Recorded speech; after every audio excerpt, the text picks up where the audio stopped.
Hello everyone, welcome back to the Zekko football channel. The transfer window is over, the dust has finally settled, and now it is time for us to go through and unpack everything that has happened. And in this video, we are going to be ranking every single Premier League team's transfer window. And we're going to be putting them into these tiers. They are as follows: a very poor window, not good, but not terrible.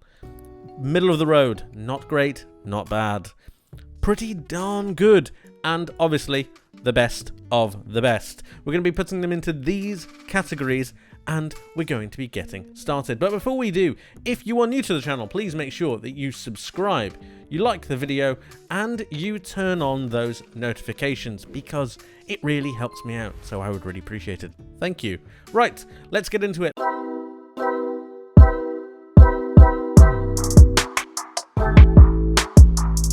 Let's begin with the mighty Arsenal. Now, Arsenal are a very, very interesting team to start talking about. David Raya has come in on loan. Kai Havertz has come in, admittedly, to a lot of discourse and a lot of controversy, but he's still come into the club. Declan Rice has obviously arrived, and Jurrien Timber has come through the door. I think this is a pretty good transfer window. However, I wouldn't put it as the best of the best, because they have let go of Folarin and Balogun, and I do think he's a prospect. Kieran Tierney has also left to Real Sociedad on loan, and we've got Granit Xhaka exiting the building. At this current point in time, Kai Havertz has not filled that Granit Xhaka role. Now, give him time, because I do think he will. You guys know how I feel about Kai Havertz, and I do think he will eventually come good. But he's starting slow, and he's struggling to find his feet. And for that reason, I don't think that he immediately improves Arsenal, and that's why they're not on top. Let's move on and talk about Aston Villa. Let's talk about their signings, because Pau Torres coming through the door looks like a pretty good piece of business. £33 million is quite a lot, but he's a very, very good player. Moussa Diaby has also come in, and that immediately rockets them up. And then you've got the likes of Yuri Tielemans on loan, you've got Clement Longley on loan, and you've let go of a couple of players to be able to bring in some cash in terms of a Cameron Archer. And I believe there is either some kind of buyback clause or there is a sell-on clause as well. I think Aston Villa have had a pretty sensational window, and they've also taken a gamble on Nicolo Zaniolo from Galatasaray, who is incredibly injury prone, but if they can get some kind of minutes out of him, he did show a lot of promise. Let's continue down and talk about Bournemouth, because Bournemouth are a very, very interesting side. Alex Scott coming through the door, one of the main championship names coming through. Max Aarons as well. You've got Justin Kluivert being given a chance as well. You've got the likes of Tyler Adams and Luis Sinisterra, who is on loan from Leeds. I think this is a pretty sensational window. And when you think about the places that Bournemouth are looking to go, I think this is exactly the transfer window that they are going to need to be able to propel them up the table. Excellent, excellent stuff from Bournemouth. Now, let's talk about Brighton. We know Brighton are infamously, or not necessarily infamously, but they are the best run club in the Premier League in terms of the way that they are able to scout, the way they are able to recruit, and then the way they are able to sell. Let's talk about the selling part first, because I think that's extremely important. They've sold Alexis McAllister, they've sold Robert Sanchez to Chelsea, and they've also obviously sold Moises Caicedo, and it doesn't really seem to be denting them on the pitch all too much. So automatically, I think that's very good business from Brighton. And then you find out that they find arguably the Moises Caicedo regen in Carlos Baleba. You've got Bart Vertrugen from Anderlecht, a new goalkeeper to really propel them forwards. Joao Pedro coming in from Watford, and James Milner, that little bit of calm experience to be able to propel them through. Oh, and then there's Ansu Fati, who's come through the door from Barcelona. I think Brighton have had an absolute brilliant window. Let's continue and talk about Burnley, because Burnley's transfer business isn't great, is it? Yes, you've got the likes of James Trafford through. Yes, it's okay. However, they've lost a few players. They've lost quite a lot, and I'm not sure they've necessarily replaced them. Nathan Redmond coming through on a free is okay, but it's not necessarily what you need. Sander Berge, I think, is a very, very good signing. And overall, I wouldn't necessarily say it improves them all too much. Perhaps I'm being a little bit harsh, and maybe it's middle of the road, but I don't think you can put them in the top two categories.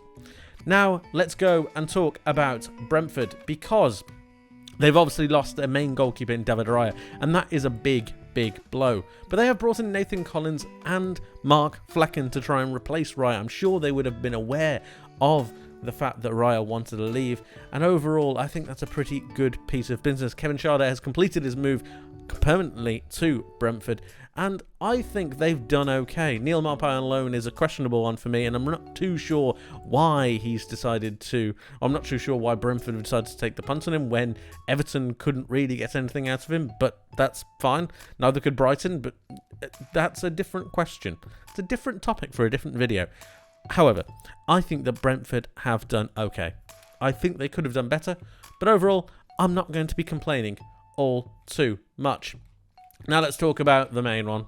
Let's talk about Chelsea. I mean, we might be here for hours, people. We might be here for hours talking about the ins and outs of Chelsea Football Club. Let's begin. Axel Disasi, Nicholas Jackson, Christopher Nkunku, Robert Sanchez, Moises Caicedo, Angelo Gabriel, Alex Matos, Diego Moreira, Romeo Lavia, David Washington, Jordan Petrovic, Cole Palmer. I mean, the list is ridiculous, and you could argue that Chelsea have had a very good transfer window, but at the same time, they've also, I mean, it was also about selling. That there is that as well. It's also about selling. They've sold Kai Havertz, Kovacic, Loftus-Cheek, Mount, Pulisic, Hall, Lukaku.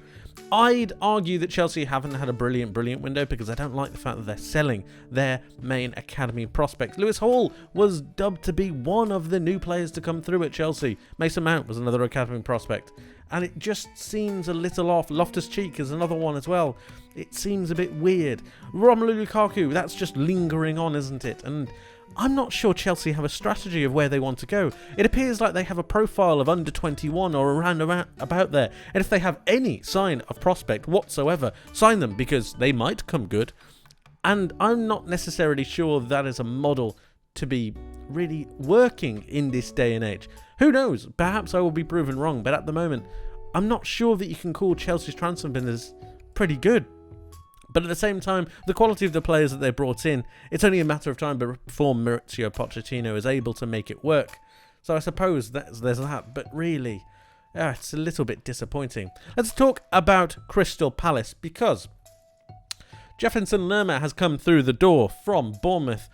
And they've also signed Mateus Franca, who is a very exciting winger. And obviously that's because they've lost Wilfried Zaha, who is a huge loss. They've lost James McArthur and Milojevic as well. Jack Butland is left on a free to Rangers. All of these players I think could have left, and I don't think they really would have had too much of an impact. Rob Holding has come in from Arsenal, and they've also got Dean Henderson to replace Jack Butland.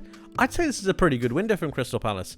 I like the Lerma signing. I like the Franca signing, depending on whether he can fill those boots for Zaha. But one of the most important things for me was keeping hold of Eberechi Eze and Michael Olise. Those two are absolutely integral and crucial to the way that Crystal Palace play and go forwards. And the fact that they've kept them means they've had a good window for me. Let's continue and talk about Everton. Ashley Young, Everton, you're battling with relegation and you're signing Ashley Young. I wasn't aware he was playing football. Is he really? Oh, good gracious. Danjuma is a good signing on loan, don't get me wrong, and I do think that Beto could be okay. But really, you've let Alex Iwobi go. You've let Mason Holgate go to Southampton. Ellis Sims, who looked really promising, has left to Coventry, and you didn't have a striker. And it's not looking great. Yerry Mina has also left. Begovic has gone. Tom Davies.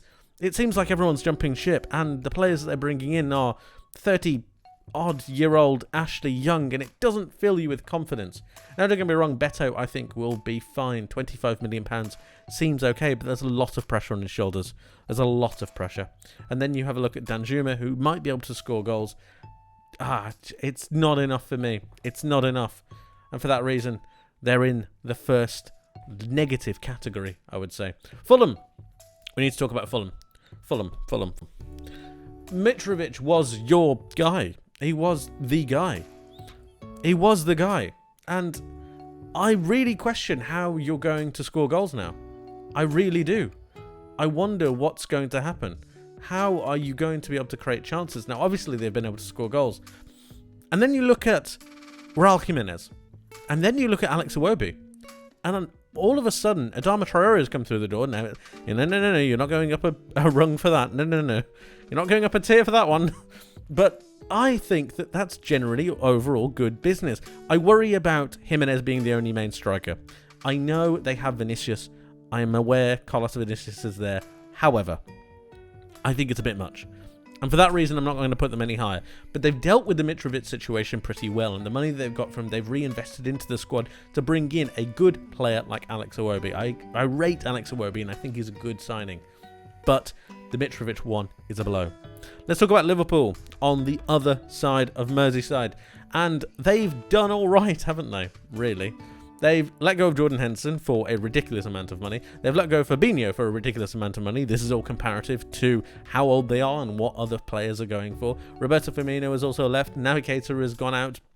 These are a lot of wages that are off the wage bill. And it means that Liverpool are able to reinvest into the players that they actually want. And they are Wataru Endo, a good holding six that will be able to progress Liverpool forwards. Dominic Szoboszlai, who looks like one of the main talents in Europe right now. Alexis McAllister, who is and was one of the best players in the league last season. And Ryan Gravenberch from Bayern Munich.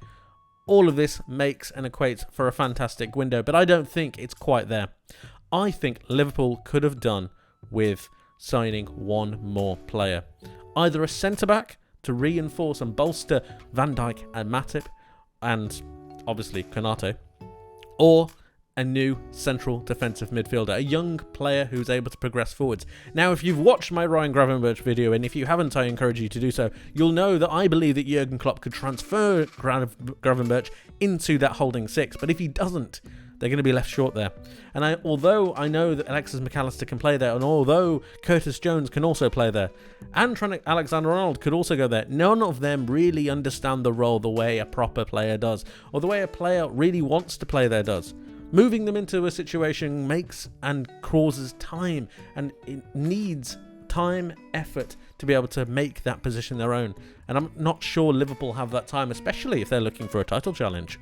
So for that reason, I believe that Liverpool are in the thumbs up category. Thumbs up. Not bad. Not bad. Luton Town. I'm concerned. I'm very concerned. I'm very, very, very concerned. I like Ryan Giles, okay? Wolves, 5 million. I like him. I think he's okay. I like Tahith Chong. I like him. I think he's okay. Tedebengi. Okay, sure. But really, where is the experience? Where's the know-how? Where's the idea? Nakamba from Aston Villa, he was barely playing. I'm not seeing it. Tim Krul, okay, fine, yeah, sure. But you've lost a lot of players. I'm concerned. I don't think Luton Town have done anywhere near enough to be able to warrant their transfer window. I don't think they've done anywhere near well enough to be able to stay in the league with the competitive nature that it's currently at. And while I do like the players that they've brought in, I think they're young, they might be hungry, they have quality, but there's so much on their young shoulders. I think that Ryan Giles is a good addition, but Ross Barkley on free? Is that really your answer to the Premier League? I'm not sure. And for that reason, you're in the bottom tier. I'm sorry. Manchester City. Now, they've obviously brought in Jeremy Doku. They've brought in Gvardiol, Kovacic, and Mateus Nunes, while letting Riyad Mahrez go, who was eventually going to leave, Aymeric Laporte, obviously, Joao Cancelo on loan, which is fine, and James Trafford, which we're never going to use. I think Manchester City have had a pretty sensational window. I'm not going to lie. I think they were scrambling towards the end. I think the Riyad Mahrez thing really did hurt them, and the fact that they've lost Kevin De Bruyne for an extended period of time due to injury has really forced their hand, but they found a good player in Mateus Nunes. They've also brought through Kovacic, who's going to replace Gundogan in that role. Gvardiol looks like one of the best centre-backs for his age, and then you've got Jeremy Doku, one of the most blistering, exciting wingers today. Not bad. Not bad at all. And for that reason, you're going in the top tier. Let's talk about Manchester United. Now, Manchester United are an interesting team, let me tell you. Manchester United are a very, very interesting team because they've signed a few players. They have. They've brought in Reguilon on loan. That's because of their left-back problems. They've signed a goalkeeper. That's because they've let Dean Henderson go. They've signed Rasmus Højlund, who was extremely unproven. They've signed Andre Onana, who is arguably a better replacement in terms of passing than David De Gea. So not bad, not bad. They've signed Sofiane Amrabat. Okay, they needed some kind of player. And they've signed Mason Mount, which is going to be the really contentious decision here. However, they've let Dean Henderson go. I'm not too sure about letting Henderson go. I think he probably could have done with being the second choice goalkeeper. But then again, we're going to see whether this works out for Arsenal, whether having two top-class goalkeepers really works. They've let go of a few other players as well. David De Gea leaving on a free, I think, was a questionable decision. They've also let go of Brandon Williams. And they've failed to let go of a lot of players. Scott McTominay was rumoured to be leaving. Harry Maguire was rumoured to be leaving. They haven't been able to get through a couple of players. They've signed Johnny Evans on a free transfer. And when your centre-back partnership currently is Johnny Evans and Harry Maguire, which was Leicester's 2018-19 centre-back partnership, you know something's gone wrong. I don't think Manchester United have had a horrendous window, but I don't think they've had a good window at all. And the fact that they have not been able to move out the dead wood, and the fact they have not been able to properly reinvest in the team to get more players in, I don't think is particularly great. And for that reason, I think they have to go in the second from bottom tier. Newcastle. I think everyone looked at Newcastle's business and thought it was pretty special. I really do. Harvey Barnes, Sandro Tonali, yes, all of these players are very good. Tino Livramento, Lewis Hall, very, very good signings. But did they need more? They let go of Alan Saint-Maximin. And when you think about the teams that they've got to play in the Champions League, when you think about dealing with Champions League experience as well as the Premier League, I wonder whether they needed a little bit more experience and gravitas in that midfield, in that squad, to be able to cope with the amount of games, with the pressure that they would be under. Time will tell, but that's why I'm not putting them in that top tier. I think they might have needed one or two more bodies. One or two. Nottingham Forest have had a sensational window, really. Anthony Elanga is pretty good.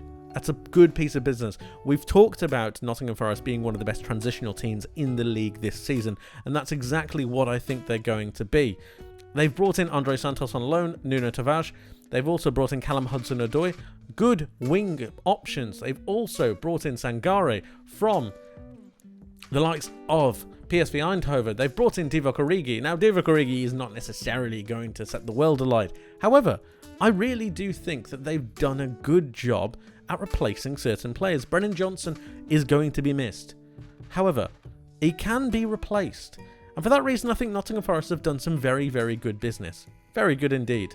Impressed with it. Impressed. Sheffield United, as we slowly start to wind down on this. Sheffield United, they've brought in Cameron Archer from Aston Villa, extremely unproven. I do worry for Sheffield United, and I wonder whether the really gambling on youth is something that is really going to help them through. They've brought in Austin Trusty from Arsenal as well, Larouci and Benny Traore. Tom Davies, James McAtee on loan is a good signing. I worry for Sheffield United, I really do. With the amount of players that they have going out, I don't understand why they sold Sanderberg to Burnley. I don't get it. Doesn't make sense to me. But they have. And they've obviously lost Iliman and Dye. For that reason, I think they've got to be in this tier. Perhaps a little bit lower because they haven't replaced him. And they haven't been able to really do enough in the window to make sure that they have the players to go forwards. They've brought in Harmer, which is a good signing. And for that reason, they're going to go into the second bottom tier and not the big red X. Three more. Tottenham Hotspur. They've signed Dejan Kulusevski on a permanent deal. They've signed James Maddison, Vicario, Solomon, Van de Ven. This is a decent window. Brennan Johnson. Seems a little bit of a panic buy because you don't have a striker and Harry Kane's there. Nothing against Brennan Johnson. It just seems like a little bit of a panic buy. Just a little bit of a panic buy. But you've let Harry Kane go. That's immediately one rung down. Immediately, one tier. Gone. Finished. Harry Winks, Lucas Moura. A lot of players that you need to get rid of, but I don't think you've gotten rid of enough. And I think you did need another centre-back. That being said, the players that you have signed have been pretty good, haven't they? James Maddison for £40 million is an absolute steal. And for that reason, you're going into the green tier. Because it's not bad, is it? It's not bad. West Ham United looked like they were having one of the worst transfer windows of history. But they've turned it around somehow. I don't really understand how they've managed to do it in such a short period of time. But they have. They let go of Declan Rice, and immediately I was thinking, no. However, However, wait, hold, wait. James Ward-Prowse. Okay. Edson Alvarez. Hello. Mohamed Kudus. Okay, yes. What a fantastic window. Now, I'm hesitant about West Ham. There's a lot of hype around West Ham, and I understand why. They're doing very well in the league. They've made some very good signings. Kudus looks absolutely sensational, but they don't have a striker. I like Mikel Antonio, but they need a second striker, and they're going to be in Europe. They need a second striker, and they don't have one. Kudus could play up front. He could. He could be that option. And for that reason, I'm going to put them in the tier. I'm going to believe in Kudus. Hopefully, David Moyes can get everything over the line for West Ham, because they've had a pretty good window, and I think they've dealt with a lot of the adversity that's come their way pretty well. The Declan Rice situation was handled eventually pretty well. For that reason, they're going to go into the top tier. Finally, let's talk about Wolverhampton Wanderers, who have failed to sign any players, really. They brought in Boubacar Traoré, who was on loan. They brought in Matt Doherty on loan. They brought in just Enzo Gonzalez, Santiago Bueno for 10 million. Tommy Doyle from Man City on loan. That's because they lost Mateus Nunes. They have lost Mateus Nunes. They've put Guedes back on loan. They've put Ryan Giles out. Luke Condell has gone out on loan. Jimenez they've lost. Ruben Neves they've lost. And for that reason, I think Wolverhampton Wanderers have had the worst transfer window of the lot. Now, in fairness to them, they did brief their fans that they were going to have a terrible window, but all the same, it's not great. There is my Premier League tier list. These are all the Premier League teams' transfer windows ranked. But my question to you is, where do they rank for you? Let me know your 1 to 20 in the comments section below. Tell me who you support and how well you think your team has done this season. Thank you ever so much for watching. I hope you enjoyed. I hope you learnt something new. And I hope to see you in the next one. But until then, take care.